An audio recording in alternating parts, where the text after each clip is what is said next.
Hello and welcome, I am Garen Reaver and we are back in the Solland Uprising Mighty Empires campaign. This is the first battle of round 4. If you have not seen the round 4 campaign turn, you should go check that out, as that sets out the battles upcoming in this round. And this is a battle between Solland and Wissenland, those two forces that have barely fought each other in this campaign. This is effectively a 2,000 point battle, but neither side has 2,000 points exactly. I'll come on to that in just a moment. First, let's have a look at the armies.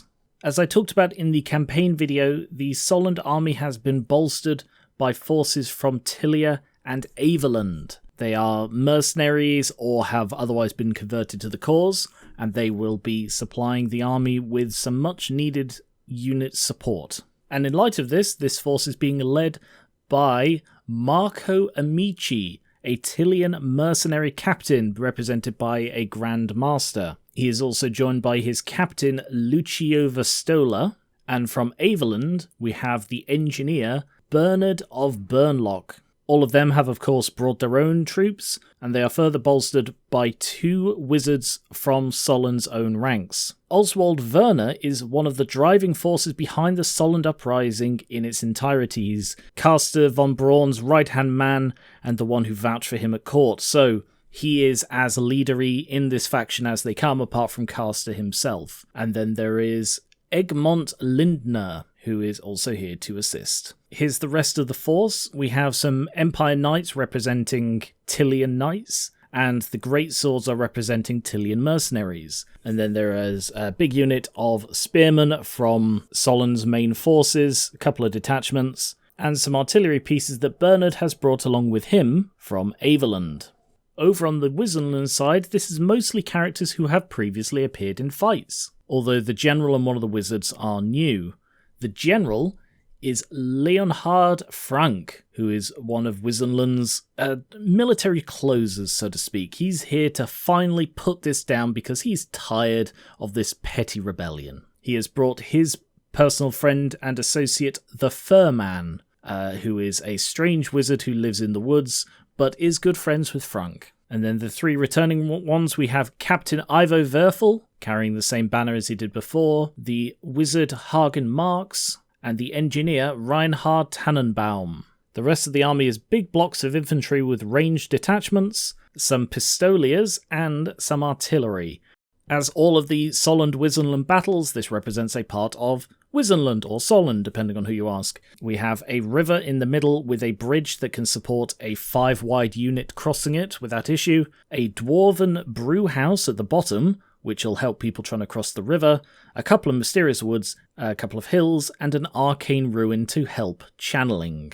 To spice things up, this is a blood and glory match, that is to say it is not just about killing the other army, it is about breaking them. Each army has a fortitude, which is 2 for their general and 1 for each banner. I believe both armies have a fortitude of 5. And when they're brought down to their level, which is the fortitude equal to the sort of 1,000 points per 1,000 points in the army, that army then breaks and they are the loser. I mentioned that neither army is actually at 2,000 points. Solland is 2,140 because they purchased some extra points, and Wissenland is 2,100 because they are the largest empire and therefore get 100 for free. Despite this, I am counting it as a 2,000 point force, just because otherwise it increase it up to a fortitude of 3, which means 2 banners gone and the game is over, which is insane. So yes, it's counted as a 2,000, which means that if all 3 banners or 1 banner and the general are taken out, it's game over. So let us get started and roll for who picks a side. Blue picks a side, which is Solland. And they are going to pick this side because, oh yeah, I forgot there's a Banestone as well. Although the Banestone is an issue, the Banestone will be an issue for anybody crossing the bridge. Whereas this side has the Dwarven Brewhouse, which does sort of help anything in the river, but it means that anything on this side of the river has a slight advantage. But that is all the rolling we'll need to do for deployment because I remembered it this time. Solland chose the Scouts event in the campaign turn, which means in any battles this round, your opponent must deploy first, and then Solland will get the first turn regardless, instead of rolling off for it.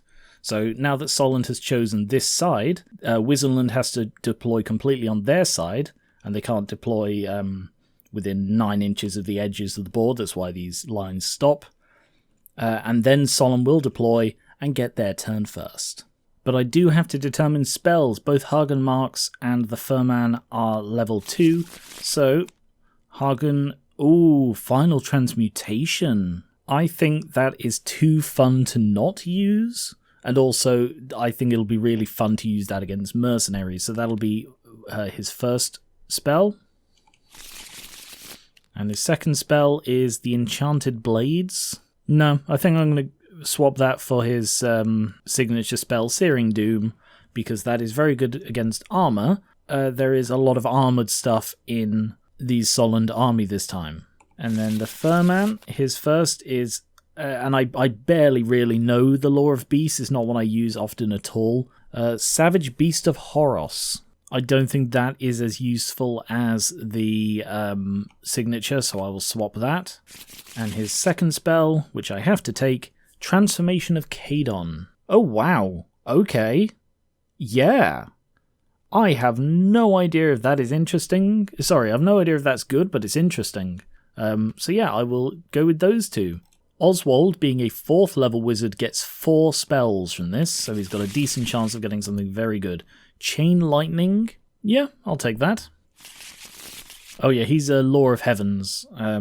Second spell, Wind Blast. Oh, I did use that to good effect before, and that would probably mess them up. That match also had a river. Yeah, I will go with Wind Blast as his second.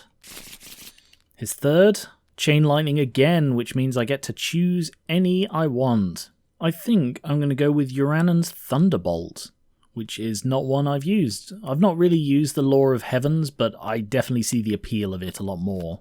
And then his final spell is another Uranan's Thunderbolt, so again I get to pick. But I think instead I'll go with the signature Ice Shard Blizzard. And Egmont is a 2nd level metal wizard, so his first one is Enchanted Blades. I think that could be very useful, so I will take that. And the second one is Plague of Rust. Ooh, what is their armor like? I don't think they... No, oh no, they do have some... Oh no, they don't. They have no knights. So this is actually a very low armor list, because they don't have any knights, they don't have any great swords. So this is actually a list where a metal wizard is not particularly helpful. So I think I'm better off going with it's Plague of Rust or Searing Doom. Alright, Plague of Rust is better than Searing Doom in a low metal list, but low armor list. But yeah, he's not going to be doing a lot of killing, I don't think. He's just there to... Well, he can't do any killing, he's got no offensive stuff, but he will be doing some nice support work. But back to Wissenland's deployment, so there's no point playing coy or anything, I may as well just go for it. So the spearmen have 2 detachments, and the spearmen are going right here. They're planning to just storm over the bridge, and their 2 detachments are going to go on either side, like so. The halberdiers with Verf... Actually, the archers are gonna... They're both gonna go on one side. Verfel's halberdiers are gonna go here. No, I think actually they're better off over here. Nope, I was right the first time. They are going right there with their detachment of archers going... So they can't actually deploy that close. They're going to have to go behind. The pistoliers are going to deploy in these mysterious woods, so I'm going to have to roll for them immediately. 3, a Blood Forest. If a spell is cast at or by a model in Blood Forest, the unit suffers d6 strength 4 hits, and then the forest moves. The halberdiers are going to go just behind them, ready to move up. The Hellblaster... Ooh, I wonder, can I fit both? I should be able to, because the crewmen are irrelevant. They're just sort of there. So I can fit both artillery pieces on this hill, like so. And then Tannenbaum is going right between them, like so. Marx is going all the way down on this end, so that he can go for the Arcane Ruins. And the Furman is going to stay pretty local, but within support range of Frank's unit. And now Solland gets to deploy knowing exactly where all their enemies are. Tilean greatswords are going to prepare to go across the bridge and meet them with their crossbow right there. The massive unit of spearmen off to this side, planning to make use of the brew house with their crossbows. Oh, their crossbows are going to have to go behind. The knights are in position there to charge across if they can. The great cannon on the hill, but actually half of the hill is slightly out of the deployment zone, but the mortar is going to go here, right at the back. Burnlock, I think, is going to go up here on the hill with the cannon. Werner is going to sit there so that he can see between the units, and I think Lindner is also going on that hill so he can see. Actually, what's his range like? Oh no, sorry, he's supportive. He's not shooty. So yeah, I'm gonna stick him in the middle here as well, so that he can do as much supporting as he wants. So there we have our deployment, and Solland gets the first turn. Oh, sorry, before they do, the Pistoliers have Vanguard, which means they get to make a free move of 12 inches, which they are going to use to get here, or to there and then rotate a little. So they're hovering because of the stump, but don't worry about that. Right, let's move up, shall we? They are going to move up to there, and then I'm thinking they're going to march to claim the bridge. I do wish the collision stuff was better. Like, they can actually fit between, as you can see, but, you know, they're hovering over the top of it, and the bridge itself is hovering off the ground. Tabletop sim. Not perfect. The spearmen are going to move up 4 inches as well. The knights are going to move... Ooh. The thing with the Banestone is anything within has a plus... Oh, hang on. No, sorry. Hits against them have a +1 to wound. So they don't really want to march into there. I probably should have thought about that before. Oh, well. Ah, screw it. They're going to be in it either way, aren't they? I can't really avoid that. So yeah, I'm just going to move up 8 inches to the edge of the water, but not quite in it. Lindner is going to move over this way to get a bit out of the view, and Oswald is going to move, here? Wherever he is, he's going to block some shots, isn't he? Alright, I think Oswald is actually going to stay where he is, and the crossbows are going to move. So they're going to... Oh, they can't rotate and fit past him. So the crossbows are going to move... Oh, come on, pick up the crossbows. Crossbows are going to move 1 inch that way, costing 2 for sideways movement, and then 2 inches forwards. So they won't be able to fire this turn. And that is it. They are surging forwards to secure the barrier that is the water. Magic! Ooh, that's not very much. 4. Channeling for Wissenland. 1. And channeling for Solland. None. I think then the only spell is going to be Oswald casting Chain Lightning. Range of 24, he's going to cast it on these handgunners, and he's going to use all 4 dice. He gets +4 because of his level. So this... Oh, that's not a good roll. Exactly 15 because he's a 4th level. Wow, okay. Just cast it, and they're going to use 3 to dispel on it, and they get a... +2 for their level, leaving them 4 short. Oh, perhaps I should have used the Dispel scroll that Hagen has, but I didn't think of it, and you've got to do it instead of attempting to Dispel, so it's too late. But I'll try and remember that in future rounds, but I don't know, this may be devastating, it may not be. It causes D6 Strength 6 hits. When it's resolved, it may keep going, so D6 hits... 5 Strength 6 hits, that's bad against the handgunners. Ooh, 4 wounds. 1 actually didn't wound, but it's way too high strength for any saves at all. So that is 4 handgunners dead. And they do immediately need to test panic. They are within both the general's range and the battle standard, which means they're testing on a 9 with a reroll, which they pass, so they are okay. And we have our first casualties.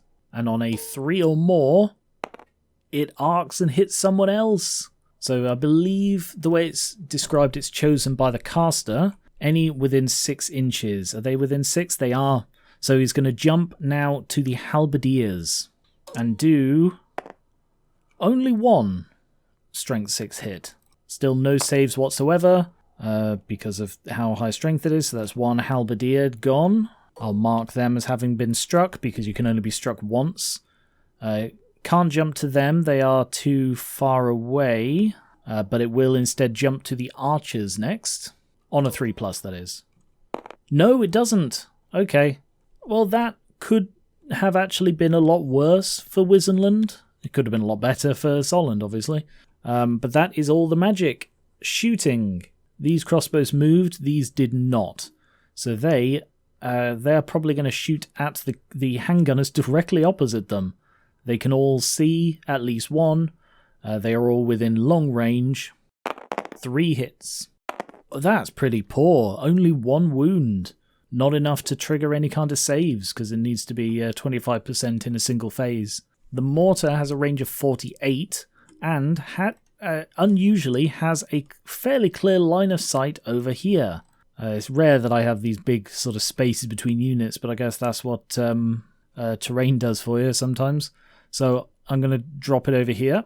Yep, clear line of sight to that. And I have a new roller here. Yay, isn't that cool?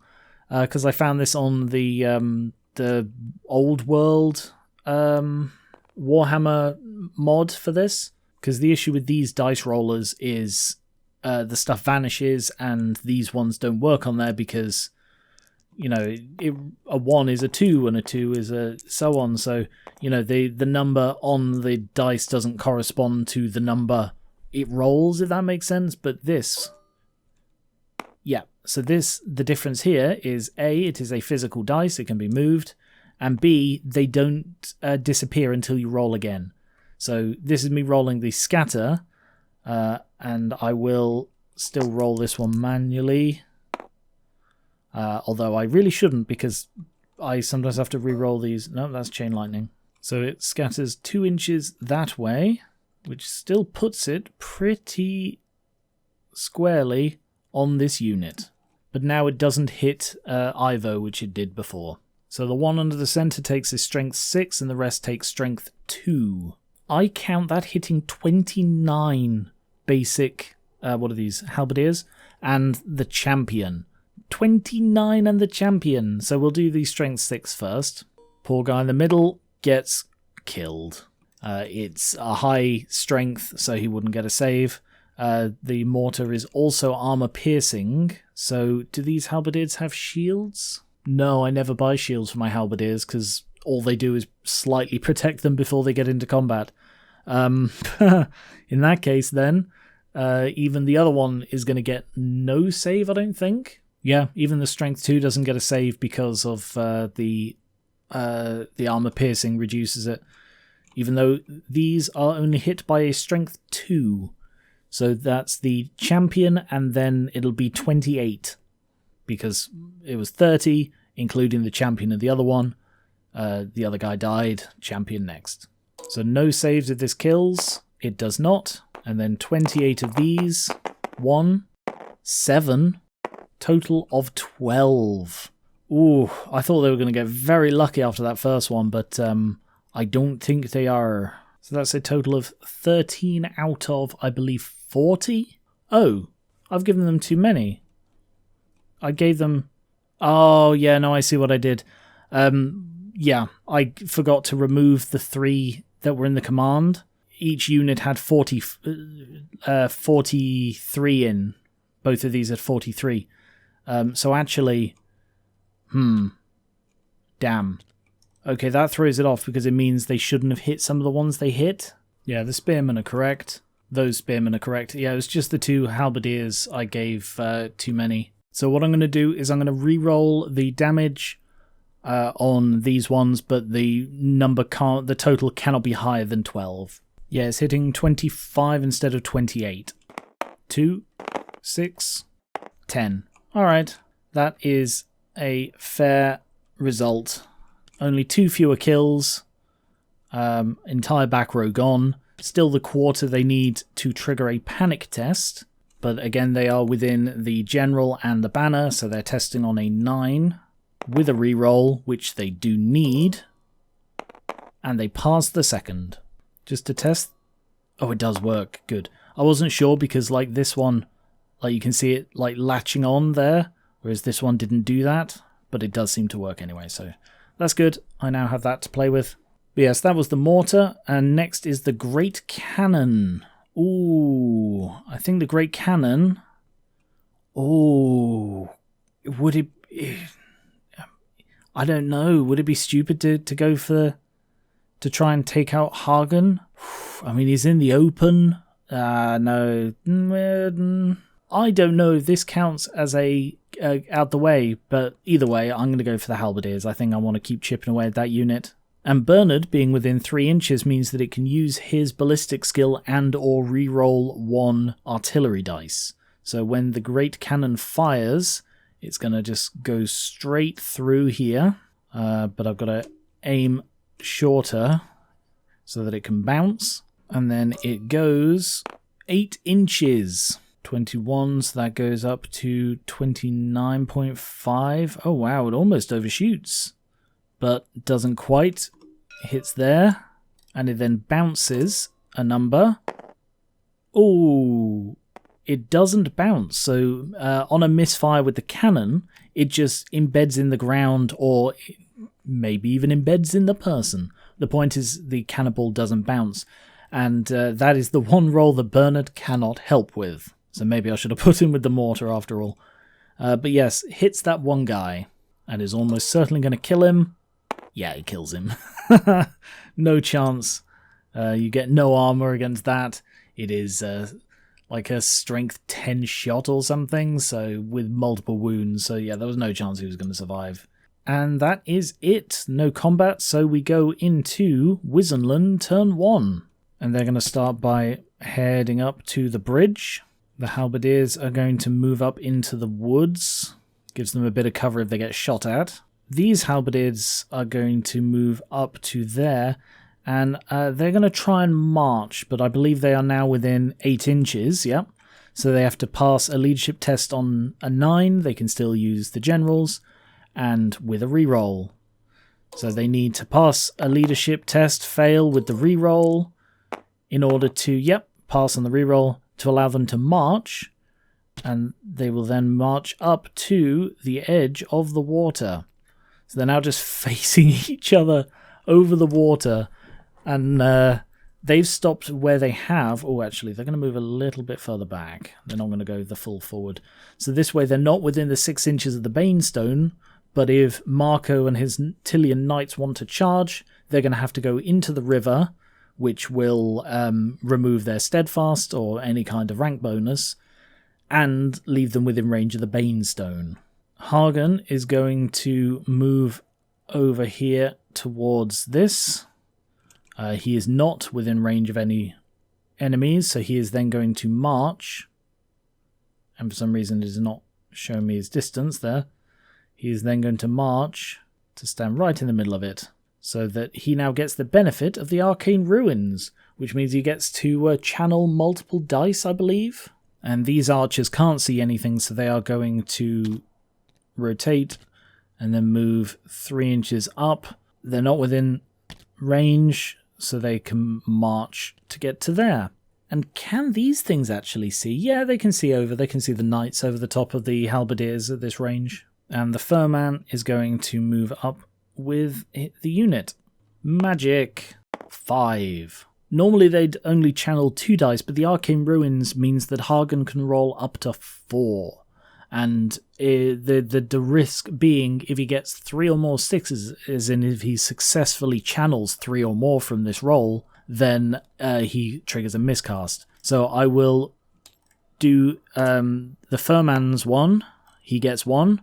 And I'm going to roll 3 dice to try and channel. Okay, none. So no effect.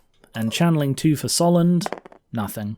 I think I will start with a Wissan's Wild form on the Halberdiers. So I need a, what was it, a 10? Yeah, 10 for that. And I'm going to use 3 dice. He's a level 2. So he gets a total of 14. I think they're going to let that through because they're worried about Hagen and the Knights and Searing Doom. So, yeah, they're just going to let that one through, which means that the Halberdiers have +1 strength and toughness until the next Kastor turn. And yeah, they were probably wise to wait because Hagen is going to try and cast Searing Doom on the Knights. He's in the perfect position to cast a very damaging spell against their most heavily armoured people. So he's going to use 3 dice. He's a second level wizard as well. So that is a total of 12. Actually, that is not much. He only needed 10, so he has casted. Unfortunately for them, Oswald is carrying the Staff of Sorcery, which gives him +1 to all Dispel. Being a 4th level wizard gives him a +4 as well, so he is +5 to his roll, and they're going to use all 4 dice. So they definitely dispel it. Shooting will go left to right. The archers have no one that they can see. Also, they did march. Actually, maybe range of 24. I mean, they can. Yeah. They are skirmishers, the archers, which means that they can shoot after marching. However, I'd say only these 3 can actually draw line of sight. So those 3 archers are going to shoot at the Tilean Knights, but they get a penalty for moving, and they're also at long range.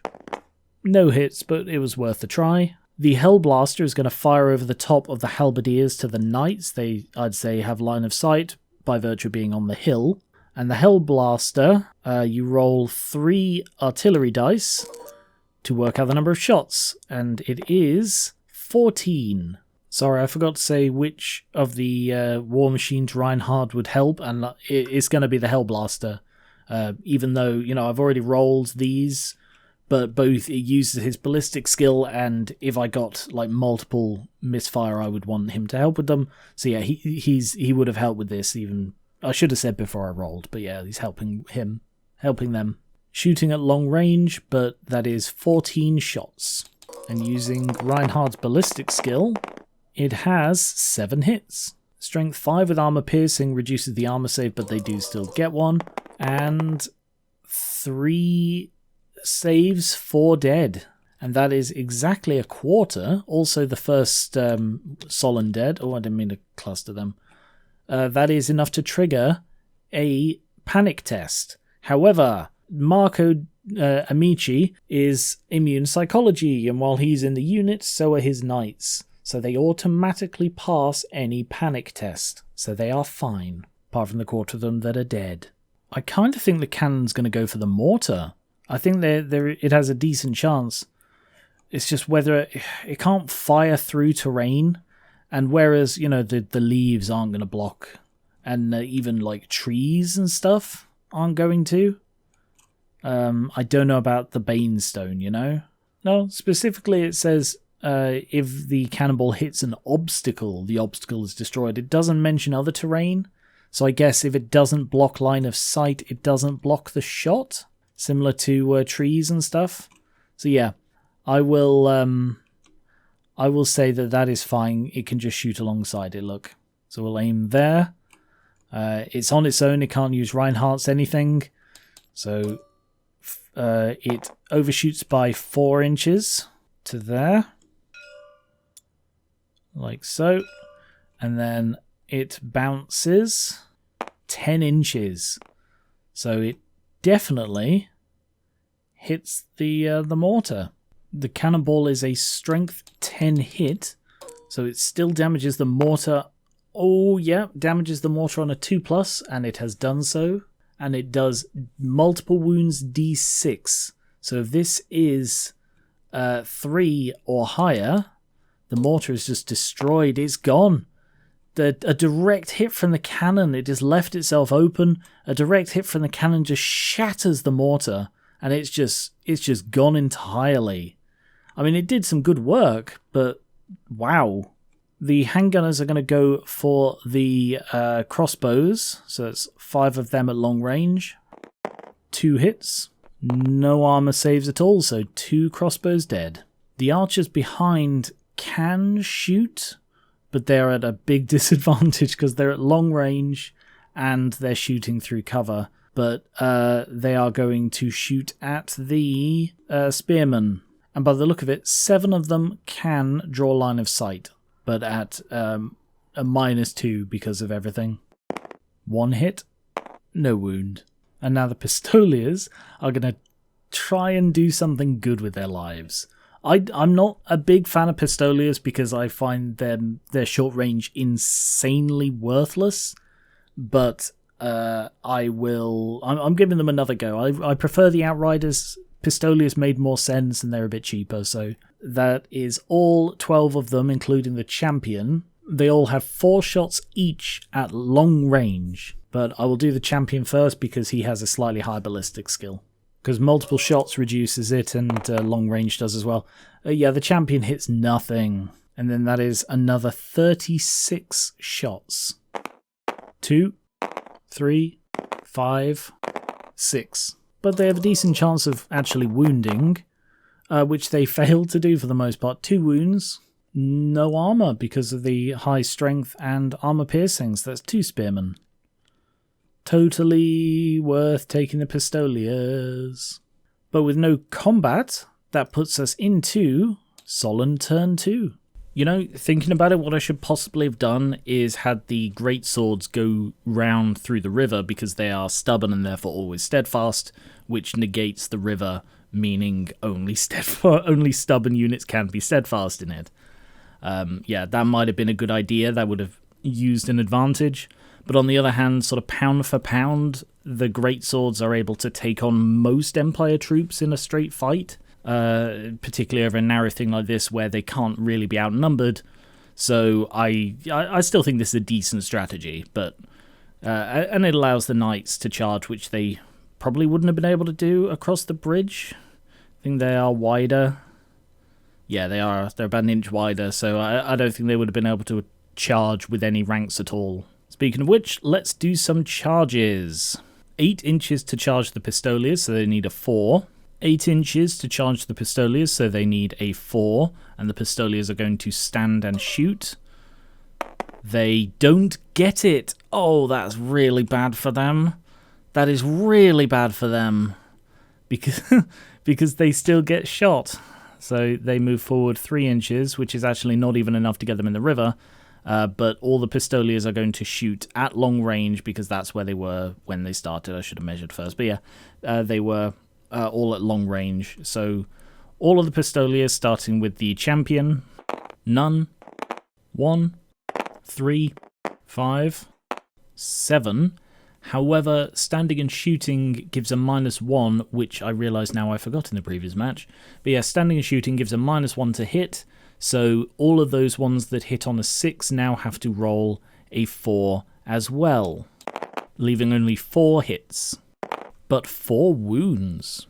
And even with their shields, they get no save at all, so that's 4 spearmen, the whole back rank gone, in exchange for nothing. The great swords are going to charge. They also need a 4, but both of these units can actually make a support fire reaction, which is a special thing for detachments that I've not really had chance to use in this campaign, I don't think. But basically, they can do a stand and shoot as if they had been charged. So they can shoot at the great swords if they can see them. So first I'll roll to see if they make the charge. They do, which means that if any of these things can see the great swords anywhere on their charge, they can get the shot, which should be... come on, stop snapping. All of the handgunners can see them through this gap, and due to the height difference as they charge, I would say that all of the archers can as well. They can all draw line of sight to men sort of stood on the edge of this bridge. So yeah, that's 5 handgunners and 10 archers all going to shoot at the great swords. And because they have to fire as soon as they are within sight and within maximum range, I'm going to say that all of the archers are shooting at long range. It's hard to measure exactly because they keep bloody snapping to the bridge. But yeah, I think at the point that they can see them, they're all at long range. The 5 handgunners who are definitely not at long range still get the penalty for standing and shooting, only 1 hit. No wound. 10 archers, only 2 hits, pretty poor. 2 wounds though. But they have a good armor save, both of which they fail. Wow, 2 Tilean greatswords die to archer fire. And then the greatswords complete their charge, which again... Oh no, they have actually lowered slightly, but they are still silly high. And the knights will also charge. They are within the minimum range. They're not too concerned about the river, but it will count as dangerous terrain because it is not open ground. So they do automatically complete the charge without a problem. And that looks like the front 2 ranks are now going to have to test for dangerous. So that is Marco, the champion, and 8 ordinaries. Marco, fine. Champion, fine. 8 ordinary knights, all fine. Oh, and actually, before they moved, I think those 3 archers that shot last round, maybe just... let me have another look. I think just this one actually has line of sight. The others are blocked by the halberdiers. So 1 archer of them is going to do a support fire as well because they are the detachment for the halberdiers. Miss. Magic. 5. They've really been doing poorly with magic, haven't they? Channeling for Solland. Nothing. Channeling for Wissenland. Again, he's going to roll 3 dice because of the Arcane Ruin. Nothing for him either. Oh, I really wish I could cast more spells, but like looking at the numbers I need, it's going to be very hard to get more than 1 decent spell out of 5 dice. Not if I want to be like fairly sure they're going to work. So I think I'm going to have to just go with another Chain Lightning. But then again, no, they don't know they've got the Dispel Scroll. Yep, they don't know they got the Dispel Scroll, they didn't use it, so they've got no reason to think they do have one. So 5 dice on Chain Lightning. Ooh, almost irresistible, but not. 25, that is much higher than I think the 15 needed. And yeah, they're going to use the Dispel Scroll this time. They probably should have used it last time, but they've seen now how much damage it did. So who is carrying that? It is Hagen Marks. So Hagen Marks uses Dispel Scroll, automatically dispels it without needing to roll if it is not an irresistible force, which it wasn't. So that is the end of the magic phase. Shooting, these 5 crossbows have line of sight on the handgunners, and with a range of 30, they can hit, but they are at long range. 2 hits, no armor, so either of these, yep, that's 1 wound. And then these crossbows are also going to shoot at the same target, again at long range, that is 8 of them. Only 2 hits, but both wounds. And that means the handgunners have lost over a quarter of their unit in a single turn, a single phase, so they have to immediately test for panic. However, they are within range of the general, so they're testing on a 9. No reroll though if they fail this, which they don't, so they are fine. Question is, can this cannon see over the top of the knights and stuff? I mean, they're both on hills, and something that Conquest, which is another miniatures game I've done a few videos on, something that they do is have each terrain given like a height, basically, and each model given a height. And things can see stuff at their height or below. So, for example, the hill might be like, I don't know, 2 tall, and then this is 1 tall, so it's got a total combined height of 3 and can therefore see anything at its height or lower, and could therefore see other things on other hills. But that's not really a thing in Warhammer, it's just based entirely on line of sight. And this is a bit of a short hill, so I'm going to say the knights are in the way. Whereas this one I think is a slightly larger hill, even so the knights are still in the way for shooting the other artillery, but yeah. What is not obscured though are the pistoliers all the way over there, because the cannon has a range of 60 inches, so it can definitely shoot at the pistoliers all the way over there. Threading the needle a little bit, but cannons don't have any sort of sideways variation. They don't roll to hit in that way. So yeah, I'm gonna say that it's fine for a cannon to thread that needle, and it's going to have Bernard assisting it, so they can re-roll an artillery if they wish. So first of all, roll to see how. Oh, 6. It didn't delete this dice. That's weird. 6, so it overshoots by 6 inches, which is still just on the... Oh no. No, that was just beyond it. So yeah, it does actually just miss the Pistolia champion. I need to start undershooting more because, yeah, 6 isn't a particularly high roll on that, and it still overshot. Yeah, I think I'd try and aim it so that it lands just in front of them and then goes through, but I really don't need to with the bounce and stuff. So it still rolls... Oh, I can re-roll that. But then there's the risk. No, it's fine. And it bounces, and I can't re-roll this one. It doesn't bounce. What is wrong with these cannons? They're just the least bouncy cannonballs. So it hits this one guy for 10 strength. And doesn't wound him. How? How does that guy get hit by a cannonball and just shrug it off? Bloody hell. These pistoliers. Combat. As always, I will start with the one containing the enemy general and not the allied general, because then you give yourselves the best chance. So it is the Tilean Greatswords versus Frank and his Spearman. Frank will challenge, which will be accepted by the Tilean Greatsword champion guy, man. And I know what I'm talking about. He is wielding the Mace of Hellstrom, which has always strikes last but gives him +2 strength. Not to be confused with the great weapon that the champion is wielding, which has always strikes last and gives him +2 strength. And whereas one might think if both models have always strikes first, then you go on initiative order, nope, you don't. If you have either always strikes first or always strikes last, initiative is pretty much ignored. Not the case with always strikes first. Anyway, it's ignored with always strikes last, so they hit simultaneously. Frank's attacks, 2 hit, 2 wound, and that is enough to reduce the champion's armor save to nothing. So the champion is definitely dead, but he does strike at the same time. And gets 2 hits as well. And double 1 on the wounds. Oh, no. Alright, well, that's the Great Sword dead. And now we get all of the Spearmen, because all of the Great Swords have always strikes last.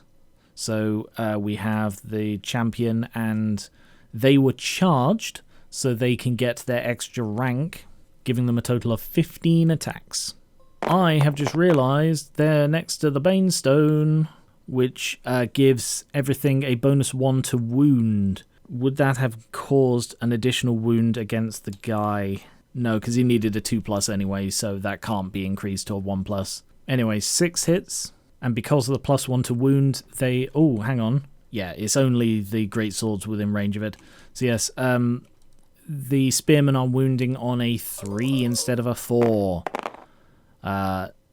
Which makes 0 difference, because that's 5 wounds either way. They do have good armor and decent rolls, so only 1 died from all of that. That's not too bad. And then that is 9 greatsword attacks back, 6 hits, and this is where they shine because they all have +2 strength, meaning that's 5 wounds with no armor allowed. They both get 1 for banners, they both get 3 for ranks, meaning the greatswords win by 4. So they are testing on the general's leadership, obviously, he's right there, and they have a reroll because their banner is here, so they're testing on a 5. But with Frank's hold the line, they roll 3 dice. I don't know why I said that and rolled 2. I'll roll an extra 1, so 1, 4, and 3. So yeah, with the 1, actually they would have passed with the 1 and the 4, wouldn't they? But yes, they pass. And then here with the knights, they have my homebrew cavalry impact rule, which means they all have impact hits increased by the strength by 1 for each rank of 5 or more. So they are hitting at, they have 5 impact hits at strength 4, resulting in only 2 wounds. That's pretty poor. That was nearly another wound. But without shields, they don't get an armor save, so that is 2 halberdiers dead. And that does count for combat resolution. Marco is going to challenge Ivo, who shall accept. And again, the knights are within range of the Banestone, and the halberdiers are not. Ivo actually strikes first because Marco, like basically all of his troops, is wielding a greatsword, so he always strikes last. 2 hits, 1 wound, not saved. So Marco Amici has taken a wound. Next is Marco's horse, which hits, no wound. Oh, that is horrendous. Only 1 hit. Bloody hell, man. Could have killed him. Nope. 1 wound. Ivo does get an armor save, which he fails, and a parry save, which he passes. He is fine. Wow, that's surprising. The halberdiers strike at the same time as the horses, so I'll do the horses first. 4 horses. I find it endlessly funny that the horses have the same weapon skill as the trained halberdiers. 3 hits. Only 1 wound. Failed the save, so 1 halberdier dead to a horse. Including the dead guy, because they strike at the same time, that is 23 halberdier attacks back. There's the downside of them all having great swords. 7. 12 hits. Oh no, and they're wounding on a 2. Because they'll get +1 strength from the halberd and +1 to wound from... Oh no! +1 to wound from the banestone. That's 10 wounds! They do still have a decent armor save. They are still saving on a 3. Because the banestone doesn't weaken their armor. Oh, that's a lot of 1s! 5 dead! Oh, that is devastating. Oh, that's like half their number just gone in the first round of combat. Oh, I'm not sure I like greatswords on knights. They need that charge. And then that's 7 knight attacks back. 5 hits. 4 wounds. No armor from that because of the high strength. Killing as many halberdiers as you lost knights is pretty bad. But that is 1 each for the banner, and then they get 1 for the extra rank. So it is actually a draw. Wait, did I do that right? Uh-oh. I don't remember, and the rewind feature in Tabletop Simulator is a buggy, laggy mess. This is also an incredibly pivotal combat, and it will make the difference whether it's the draw or one side loses. So I'm going to have to go check the recording, which means I'm going to have to stop this recording and then go check it and then come back. So, back in a moment. After reviewing the footage, it is not a draw. The Knights win by 1. I think the confusion was I kept seeing this and thinking, oh, they get 2 for the rank because they've got 1 rank and 2 rank, but no, they only get the 1, which puts them at 8. I'm fairly sure that is the correct way to interpret everything. Anyway, they use the General's Leadership, which is a 9, -1 for the resolution on an 8, with a reroll, so they are likely to hold, which is not good for the Knights. They fail, and on the reroll, they hold. They could have... Sorry, they were supposed to test on 3, because Ivo is a captain. But yeah, that's not looking good for the Tilean Knights. I took a bit of a gamble with the great swords, thinking, oh yeah, they'll... their heavy armor means they're really hard to kill. They'll survive and be able to just chop stuff down instead of relying entirely on the charge. I think the mistake that they've made is standing too close to this Banestone. That is what's killing everything. And we go into Wissenland Turn 2. They had +1 strength and toughness. Fuck's sake. Oh, that changes everything. Oh, god damn. I forgot about that. And because I've reloaded all of the rolls... Oh no, the rolls are still here, but... Oh god. Am I even going to be able to work out which ones were which? Alright, well it doesn't matter about the halberdier attacks because they would have wounded on a 2+ regardless. They already wounded on a 2+ because of the Banestone and the halberd. So it is just the toughness that matters for the Knight's impact hits and the combat. I'm fairly sure the impact hits were the 5 and 6 here, so they would still have wounded because they would have needed a 5+. And assuming that these 5 rolls here are the... Sorry, I don't know how well you... I think you can do... Yeah, you can just about see it. Assuming these 5 rolls here are the Knight attacks, all of those would still have wounded, the ones that did, because none of them wound... It was wounding on a 2+, and they rolled 3 and higher, so even at +1 toughness, everything... +1 strength and toughness had literally no effect in this fight. Like, none whatsoever. That is crazy. But, sure, we're just going to continue on and pretend I didn't forget that. No charges from this side, but the halberdiers are going to pivot.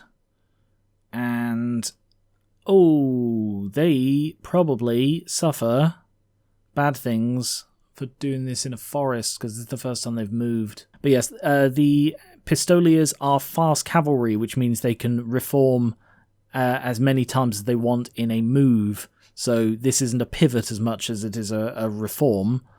And then they're going to move this way, which means that I reckon... so they were what, there? And then they went to here. It's a reform, so that doesn't trigger it. But yeah, 2 of them are going to have to test for dangerous terrain for moving through the woods. Both fine. They're moving to there, and then they're going to reform again to turn and face like so. Oh, alright, no, they're going to have moved a little bit further just to make sure they're definitely out of the way of... What? Why is Ivo here? Because I copy and pasted it, but obviously he's the real one because he's got the standard bearer radiant thing around him. Whoops. He's not supposed to be there, but he is. Whoops. And the pistoliers, because of the fast cavalry, will still be able to shoot even though they reformed twice in this turn. But the halberdiers are going to move up to there. They're unlikely to stop the spearmen from perhaps crossing, but they're still going to move up. The archers, they're just going to reform, and then, yeah, they're just going to reform to there, because they can't really do anything. Like, I suppose they could try and move up here to attack the cannons, but it's unlikely, or cannon, but it's unlikely, so they're just going to stay there so that they can shoot whatever comes out of this. Magic. Bloody 12. Okay, we have our first high magic turn. And there is absolutely no point Wissenland channeling, but 2 are going to channel on Solland's side, and they get an extra 1. Magic has really ramped up. The winds are blowing strong now. And the very, very awkward thing is there is very little for them to do. Like, the archers and the range units are going to struggle with this as well in the next phase. Everything's in combat. So, like, there's this unit here that, like, the cannon can see. Can the Hellblaster argue? Yeah, the Hellblaster can see if it's in range. But the both of the spellcasters, they really don't have much to shoot at. Like, Hagen Marks literally can't do anything. Because magic missiles and direct damage, which are the only spells he has, I don't think they can shoot into combat. No, they can't. So the only things within range for him... Oh, actually, the engineer might be able to. Okay, Hagen is going to try a Searing Doom at Bernard. However, he gets Stand Back, Sir, which effectively means he gets Look Out, Sir. The compiling rules every time. Which means he can take cover with the crew, and on a 4+, the hit is against them instead of against him. So first of all, Hagen has to cast the spell. He's going to use 5 dice, and he's going to upcast it, which means he needs a 20. Oh, 17, not enough. I mean, I figured, go for broke, because like there was a half chance it would do literally nothing, and then it would only wound on a 6, so he needed lots of hits for it to have any chance of doing anything whatsoever, so it was worth a try. And then the Furman is going to cast Weissen's Wild Form on the Spearmen right next to him, who are currently in combat. So for that he needs a 10. He's again going to use... He's going to use 6 dice, because they have 7 dice to try and dispel it. He has to put everything in to stand any chance of getting a spell through here. Not irresistible. With his level, that is a total of 24. Oswald is going to put 6 dice into dispelling it, and he gets a +4 because of his level, plus an extra 1 for his Staff of Sorcery, giving a total of 23. The spell passes. That is very unlikely, but it does. So now the spearmen benefit from the strength and toughness, which I will definitely remember exist. Shooting. These archers have nothing to shoot at. The Hellblaster and the cannon, I guess, are going to shoot at the spearmen over there if they're within range. 24 inches. Oh, no. The spearmen are safe from the Hellblaster, but the cannon can definitely shoot them. Let me just move Tannenbaum out of the way. I forgot to say who Reinhardt was going to help. He would always help the Hellblaster. So if I forget to say who Reinhardt is helping, it's the Hellblaster, because if they had been in range, they would have needed it. So then again, neither of them have actually fired, and the Master of Ballistics rule says you must nominate which war machine will be helped before they fire. So the mistake I made before was I fired and then was like, oh, actually, yeah, they would have helped, or we wouldn't have helped, or whatever. In this case, neither of them have fired, and I just measured range. So yeah, he's going to help the cannon then, as the Hellblaster cannot fire, and has yet to. So I'm going to learn from my mistakes, and I'm going to dramatically undershoot. So aim there, and he can re-roll this if he chooses to. 4 puts it there. That's a little bit of an undershot, and this is the only one he can re-roll, so I'm going to re-roll it. 10. Ooh, that might be overshooting it. Somewhere between 4 and 10 would have been nice. I'm just guaranteed to just constantly overshoot with cannons. But yeah, it is still going to tear a bit of a chunk out of this unit. So first let's check the bounce. And if this is a misfire, I swear. 2. That's not very far. There, so that hits, I would say, this guy, this guy, this guy, and this guy. So it falls just short of that one. Which isn't a great shot, but it does hit 4 spearmen at strength 10. No armor saves at all if any of these... Wow, only 3. But still, that is 3 spearmen dead. And I'm going to leave them here because these units are also going to shoot at it. Ah, no, then again, they're within 6 inches of the Dwarven Brewhouse, so they will pass all fear tests. There is no point trying to pile on shots to make them panic. I think they are, in fact, better taking out the crossbows. So 2 handgunners against the crossbows. Long range. 1 hit, 1 wound. No saves at all. And the archers are going to shoot the same target. 6 have an unobstructed shot, 2 cannot fire, and 2 are shooting through cover. 6 shots first. 3 hit, 2 through cover. None. 1 wound. Again, no armor, so that is... 2 taken out. And, ooh, that is actually a quarter. So they do have to test for panic. They are within range of their banner, so they are testing on a 7 with a reroll, which they pass. Interesting little quirk of the rules here. This guy can shoot, because he can, see those guys. The one behind him, actually, it is just in range. He has to use the model in front of him's forward arc. So although that one is much easier within range, that one is just in range and in the front arc, so he can actually shoot. And 1 is actually at short range. Champion first. They get a penalty for long range, a penalty for multiple shots, and a penalty for moving and shooting. So even the champion is hitting on a 7. So none. My mistake, he was hitting on a 6, as is the guy in short range. No hits. And these are all hitting on a 7, so that's a 6 and a 4. 2, 3. And 2 of those actually hit, so that is 2 hits against the spearmen. It's crazy how terrible they are. Wow. Yeah, Pistoliers, they just really don't do it for me. The Outriders are much better because they have a longer range. They're just better shots. Outriders are just better in every single way. Combat, we'll start with the Knights, who are going to have a very bad time, I think. So, Ivo versus Marco continues. 2 hit, 2 wound. This is including the +1 to wound from the Banestone. Another fail, so that's another wound off Marco. Marco's horse misses. Marco himself, gets 3 hits. He could kill Ivo. And he failed. Come on, man, you worthless git. You're a highly trained mercenary leader. How are you unable to bloody do anything?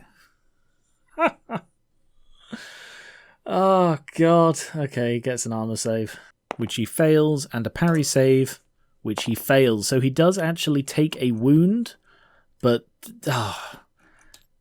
he should be able to kill him. He's got a great sword, for bloody God's sake. Come on, man.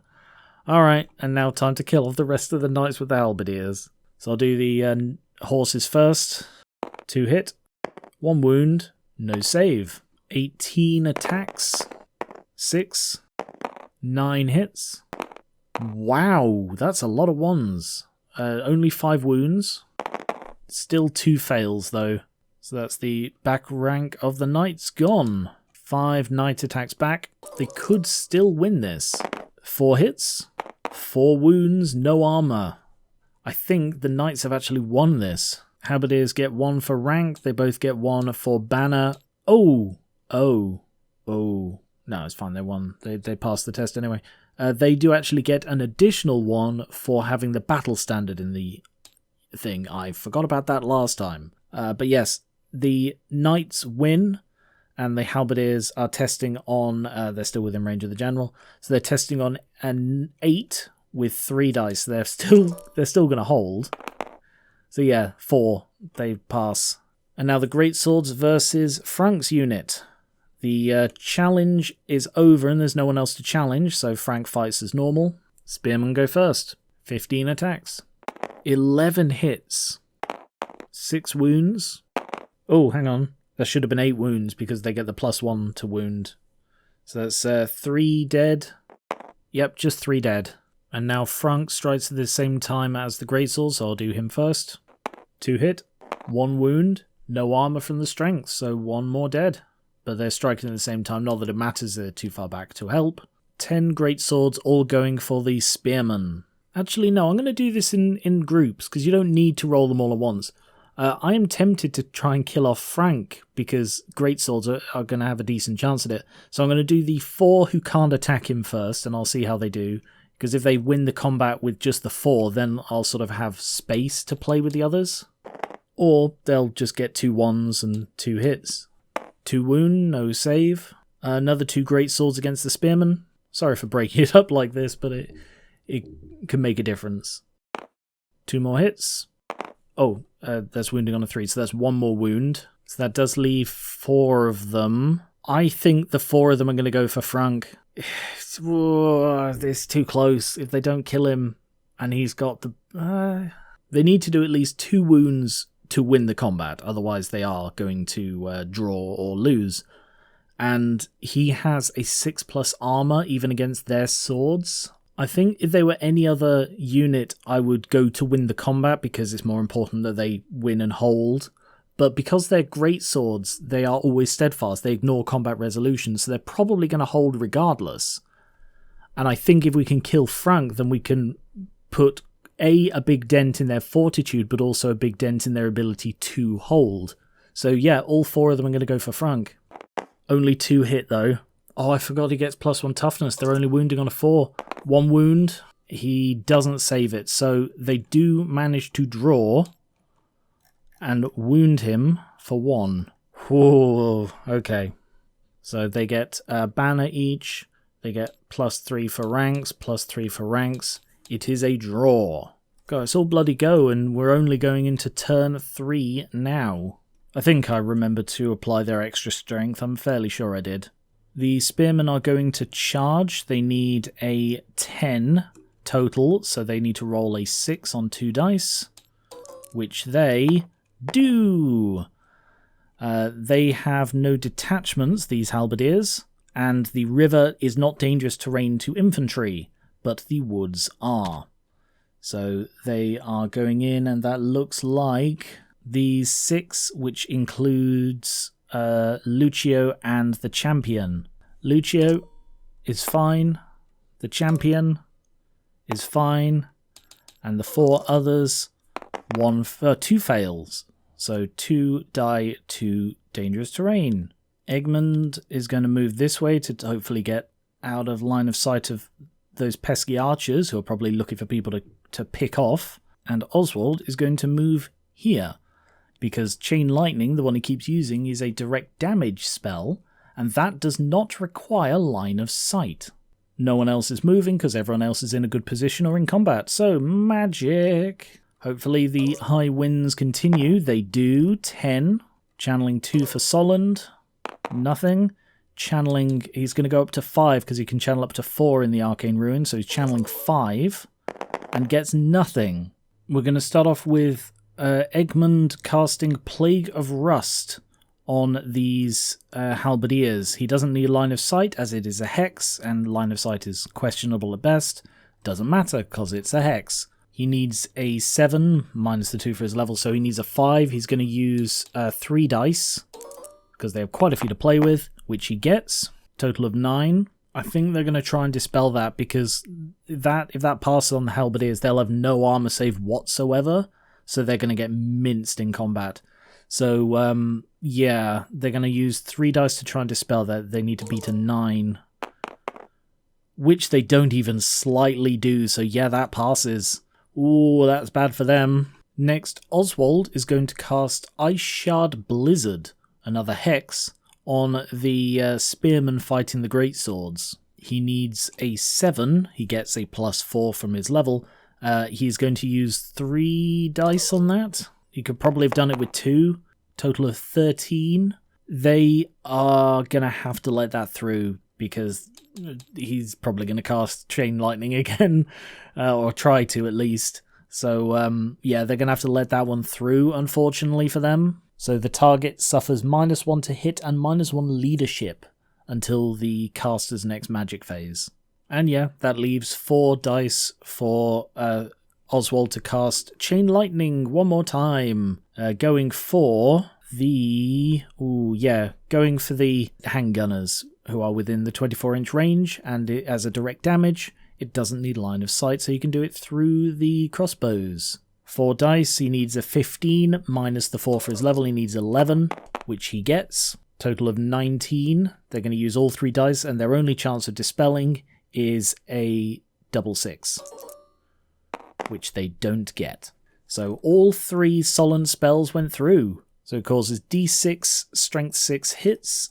6, that's probably the handgunners wiped out, because they won't get an armor save against this. I mean, that's a lot of 1s, but that is still enough to kill the handgunners. And that does actually cause a panic test in the archers immediately. As things go, Solland is actually hoping they pass, for reasons I will talk about in a moment. But yes, they have to take a panic test. They're testing it on a 9 with a reroll, so they're probably fine. So they pass. But the handgunners are destroyed.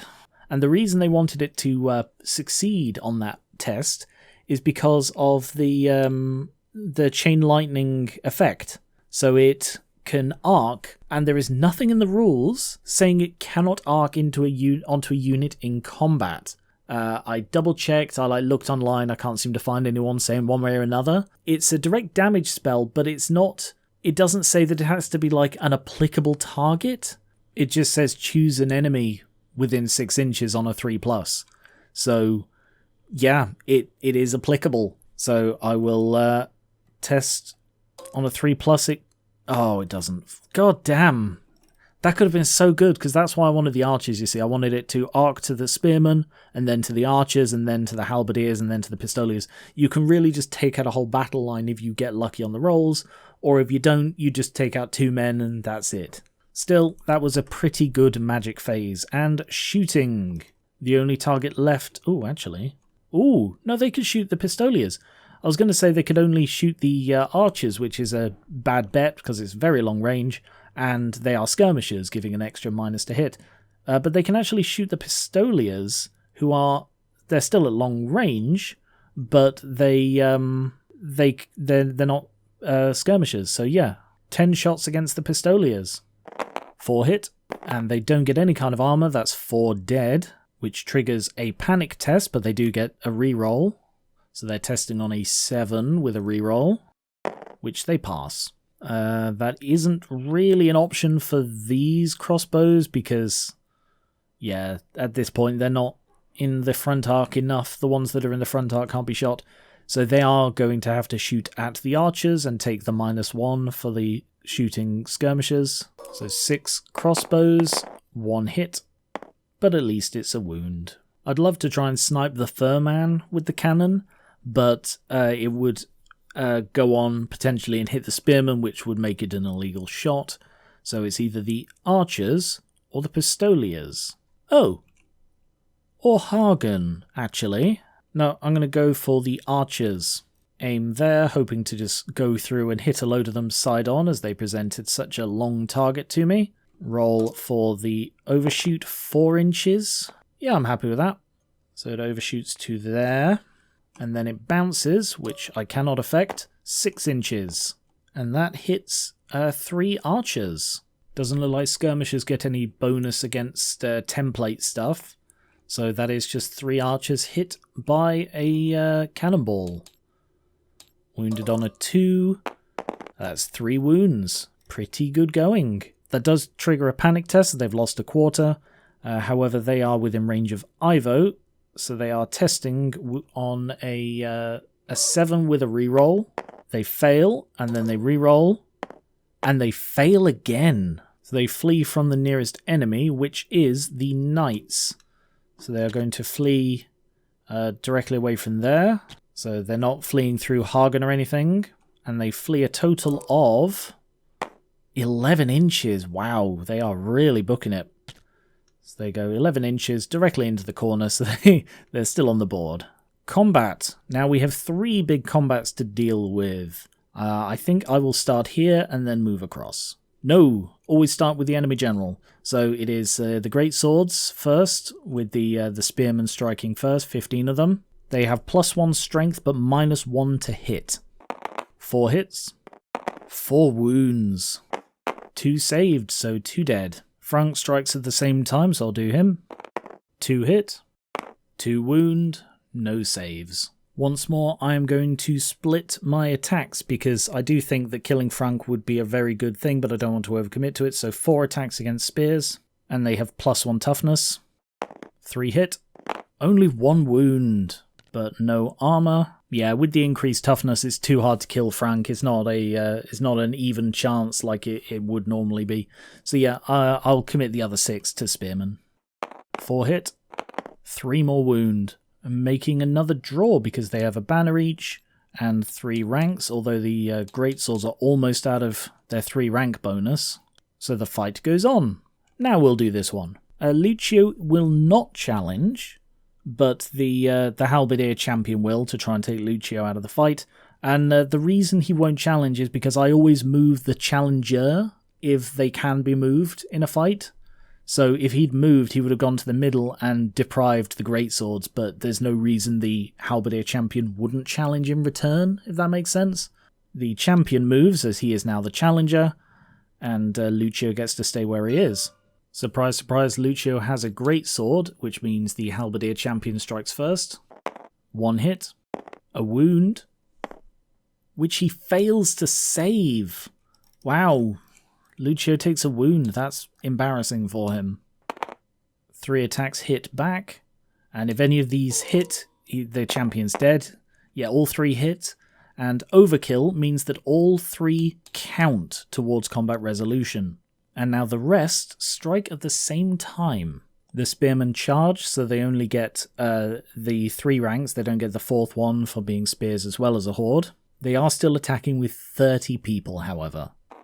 10 hits.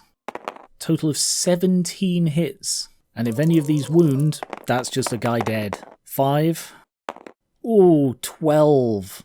Because of their lack of armor, that's 12 wounds. The Halberdiers, because they strike at the same time, get 29 attacks back. This is a really big fight. 11. Oh, bloody hell, 23 hits. 8. 16 wounds. And they do get a slight armor save, despite the +1 strength from the halberd. 3 saves, that's 13 dead. Wow, they actually lost more. That was one of the bloodiest fights. Oh my god. just on each side as well. So they each get 1 for a banner, and these get an extra 1 for their standard bearer, and then they get 2 for the rank, they get 1 for the rank, meaning the spearmen win by 2. They are within range of the general, who does actually have -1 leadership at the moment, but they are steadfast because they count as 3 ranks against 2. So yeah, they're testing on 8 anyway with a reroll, so they may bloody well hold after all of that. Fail, and the reroll, pass. So they hold. After all of that, with no armor, they hold. And Marco versus Ivo. Ivo gets no hits. Marco gets 3. Sorry, I forgot I've got to do the horse first. And it does matter. It doesn't matter. It would have mattered because it could have mattered because Ivo could have been killed by the horse, in which case Marco wouldn't have been able to do his 3 attacks, which can cause overkill. So that's why it mattered. Alright, Ivo could be dead here. 3 wounds. Oh, yeah, Ivo's dead. He takes 3 wounds. Ivo gets cut down. Oh, I forgot that the battle standard does count towards fortitude. So they're actually on 6th fortitude. Ivo is the first fortitude that has now dropped. 4 horses against the rest of the unit. 4 hits. 3 wounds. Bloody 3 wounds, no saves. That is stunning that the horses have just done a whole load of damage. They do strike at the same time, so the halberdiers do get to fight. 14 halberdiers, because these ones can't fight, they're not touching anything. Only 4 hits. But it's enough, that's 4 wounds. 2 are saved, 2 are not. So they lose their musician, meaning just 3 knight attacks in return. 2 hit, 2 wound, no armor. So that is another 2 halberdiers gone. And the knights quite comfortably win the combat. Each side has a banner, neither side gets any ranks, so the knights win by 6. So they test on the general's leadership, which is, again, reduced by 1 because of the spell. So minus the 6, they're testing on a double 1, because it's 9 down to 8, minus 6. Double 1 to hold, which they almost get, but they do not. Is he within? Oh, he's just outside the 6 inches to need to test. Furman. Furman is within the 6 inches, so he is going to have to test on an 8, which he easily holds. So the halberdiers break from combat, and they flee 6 inches. The knights are, of course, going to pursue, but they are going to have to take a dangerous terrain. So they pursue with Swift Stride. They roll 3, 6 inches. That is just enough to catch them. So the halberdiers are gone. So they move forward 6 inches. And Marco, the champion, and the knight all have to test. So Marco, fine. Champion, fine. Standard bearer, fine. So that is the second banner, or the second fortitude, gone. Although it would have been gone even if they had outrun them because they broke from combat.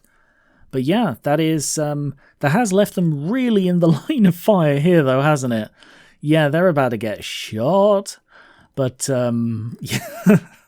yeah, that's quite an impact as we go into Wissenland Turn 3. Although they're not really suited to it, I think the Pistoliers are going to charge into combat. Because at the moment, there's nothing that they can shoot at. They're getting shot, and they're just watching this combat happen. So yeah, they're going to charge in. They're easily within minimum range.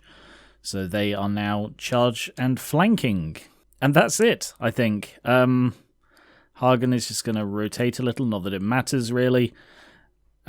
Sorry, before Hagen does anything, the Empire Archers need to test.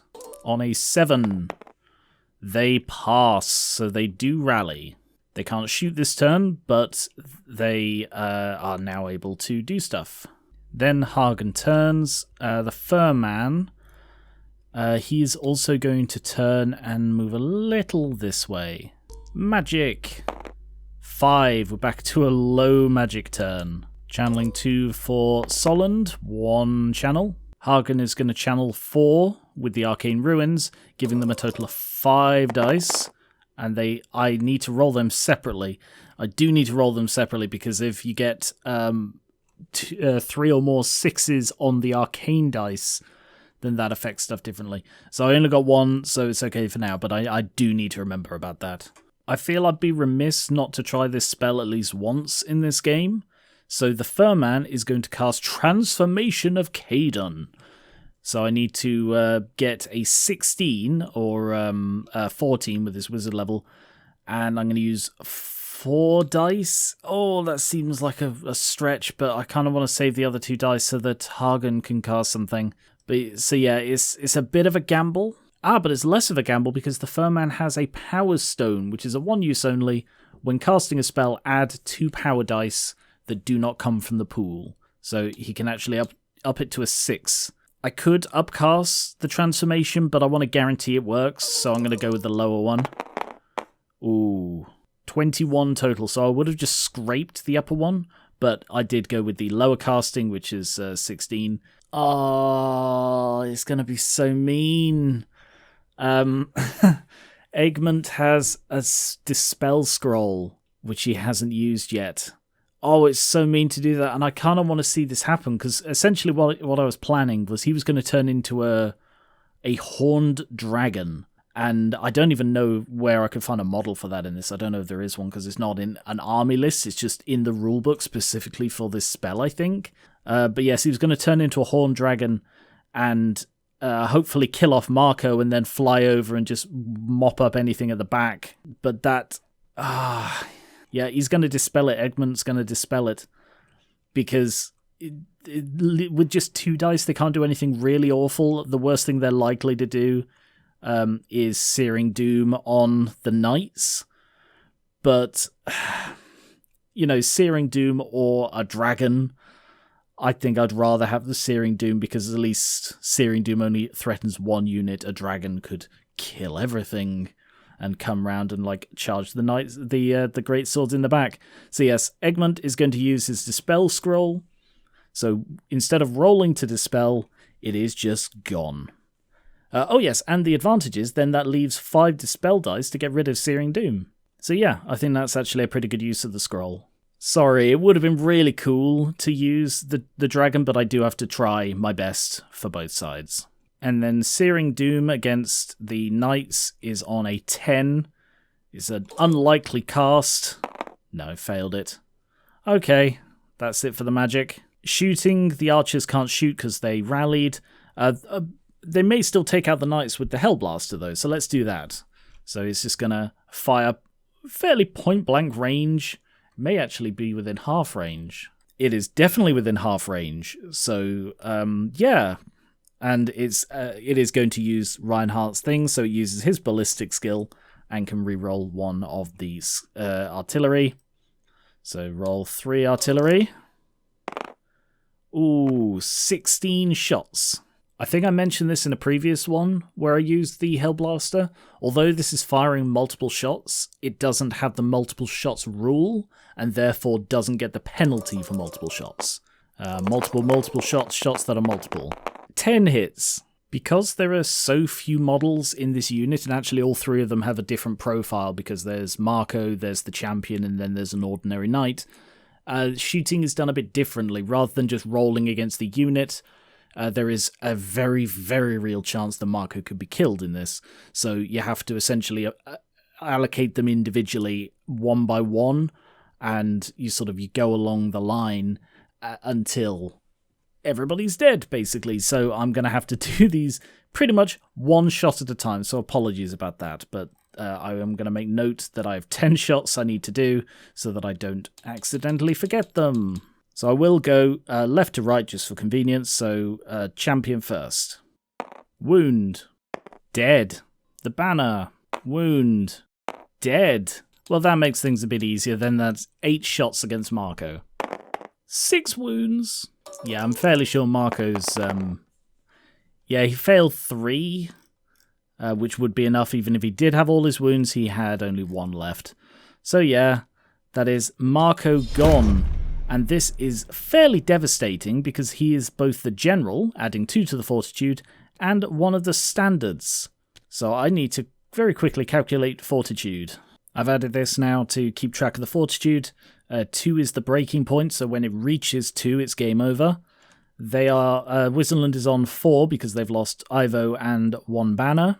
Solland is on 3 because they've lost the general worth 2 and 1 banner. So if Solland loses another one of these 2 banners, it is game over. Or Lucio. So if they lose the Greatsword banner, Lucio, or the Spearman banner, it is game over. So if one of these units breaks, done. Whereas for these to lose, they need to lose their general or both banners. Next, the cannon. It is going to fire at the now newly visible across the entirely open half of the battlefield at the other cannon. So it's going to aim there. It is entirely on its own for the artillery. 6 inches overshot. That is pretty perfect. So as long as it doesn't hit the ground immediately, then it will be hitting the cannon straight on. 2, that's enough. Yeah, it bounces 2 inches and hits the cannon. Even though the cannon has a toughness of 7, it's still a 2+, which it gets. Dealing d6 wounds, and it's only got 3, so it does 3. But yeah, that's the cannon gone. The cannon and all its crew just wiped out. Or more accurately, like the crew probably ran away. The cannon was destroyed. So it's just Bernard stood here next to a cannon that just got smashed apart by a cannonball. And then the last shooting, these guys are going to shoot at the crossbows across the way, all at long range, but they are all just within range. 1 hit, that's pretty poor. No wound. But I mean, after that turn of shooting, you can allow the archers a little bit of reprieve. That artillery is doing some bloody work. Melee, we will start with this big one. And remember, if this unit breaks, it's all over. Because although the...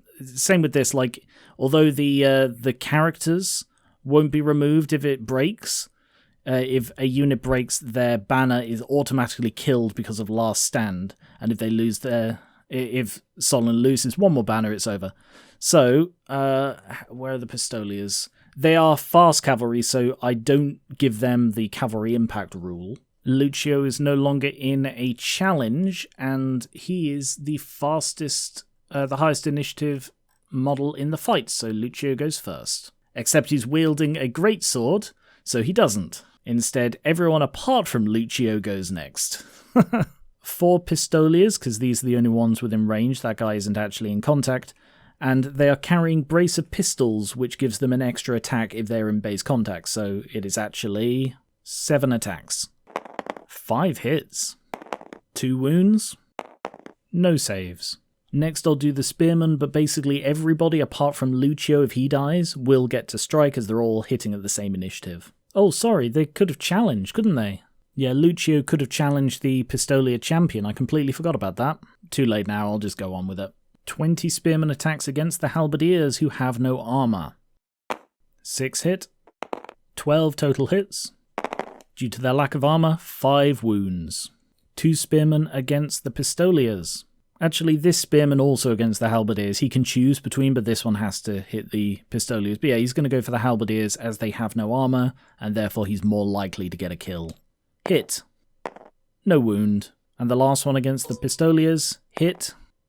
No wound. I think this is it over for the Spearman, because 27 Halberdiers, all 27 of them, are now attacking the Spearman.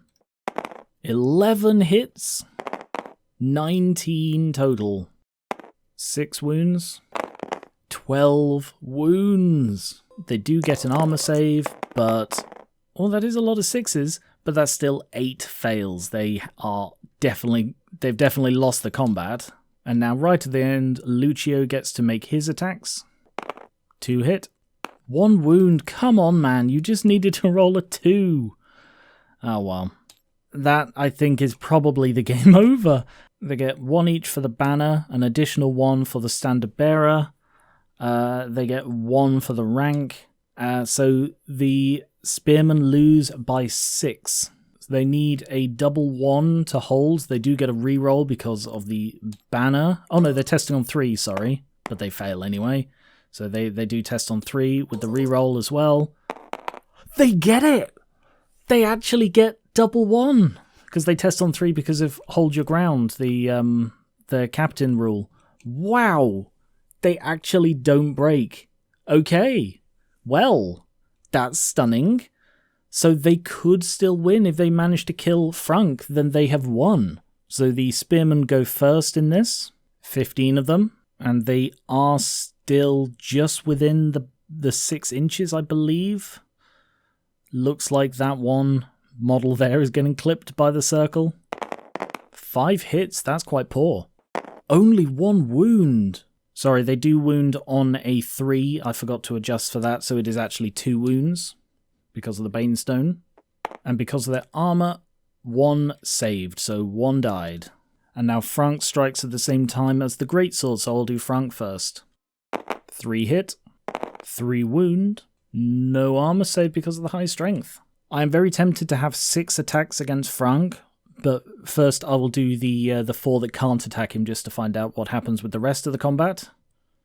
Oh, damn! They have -1 to hit, and +1 to wound. Which I did forget with rolling Frank's wounds.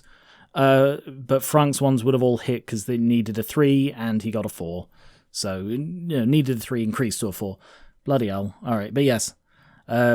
Everything's still good, and yeah, I'm going to do 4 attacks against the spearmen. 4 hit. 3 wound. No saves due to the high strength. So they're actually on equal footing now, although they have an extra rank to deal with. But yeah, I think I'm going to have to put...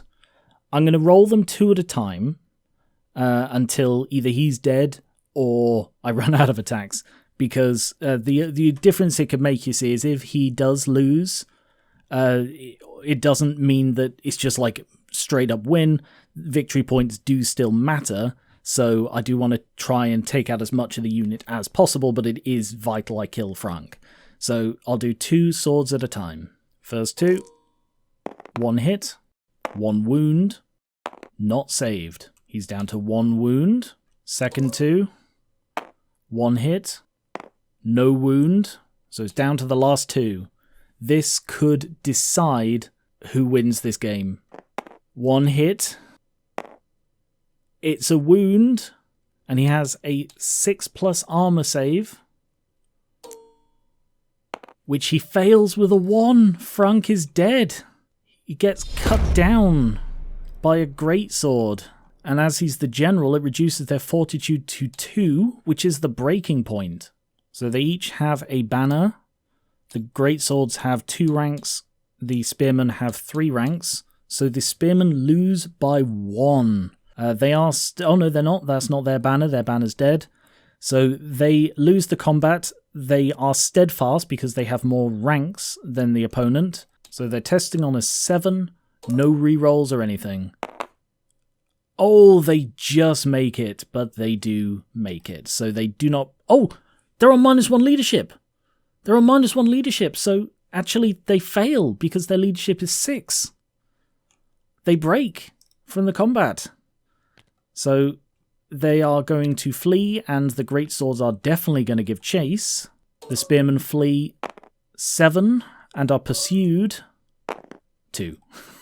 Okay, the spearmen survive. They could have been wiped out, you see. And they flee 7 and are pursued 2. They don't even get off the bridge. And with that, the turn ends, and the army has reached its breaking point. Turn 3. This is the shortest game so far. Still taking me hours to play, mind. But yeah, the army breaks. The Wissenland force loses their nerve, and they were overcome by the force of this Solland attack that they just didn't expect. Of the 124 people Solland sent to fight, only 48 leave the battlefield in one piece. Whereas Wissenland, of the 171, 77 are still alive. My mistake, Wissenland had 1 fewer survivor because the banner stayed behind when they fled. So that is... that's another one off their fortitude, as it goes. But also, that means one fewer survivor and some more victory points. Wissenland, with Dead or Fled, counting half destroyed units as worth half points, scored 940. They also took out the General, that's another 100, and one Standard, giving them a total of 1065. Solland, however, with Dead or Fled, scored a meagre 657. However, they did also take out the General for 100, the Battle Standard Bearer for another 100, and 2 banners for 25 each, giving them a total of 907. This gives them a difference of 157.5, because one of them had a 0.5, doesn't really matter. The point is, this would normally be a draw for a 2,000 point match, but because this was Blood and Glory, whoever wins on Fortitude has their victory increased by 1 rank, meaning this is a narrow victory for Solland and a loss for Wissenland. This is Solland's first win. Maybe the tide is turning. Maybe the uprising has finally begun. To quickly analyse where I think things could have gone better, I think it was complete insanity of me to put so many Solland units within range of the Banestone. Like, imagine if the Wissenland units didn't keep getting a +1 to wound. The Knights would have survived longer, the Great Swords would have survived longer and sort of had more survivors. In the end, they were literally 1 model above the half mark. They had 17 out of 33. So I think they could have done a lot better and maybe even broken the unit earlier if they didn't stand so close to the thing that made them easy to kill. Maybe if they'd stood back and sort of met them in the middle of the bridge instead of charging over, that would have suited them, but the idea was they'd get charged in the rear by the Knights, and that didn't really work. But yeah, I think it worked, giving Solland, the Empire army list almost in its entirety, so that's something they're going to keep doing. So thank you very much for watching. The next battle is the Skull Smashers versus the Empire, so check that out when it releases. If you have any tips for how I can better play the Empire, please do let me know in the comments, and make sure you subscribe for more board games, card games, miniatures like this, and TTRPGs, and I will catch you later.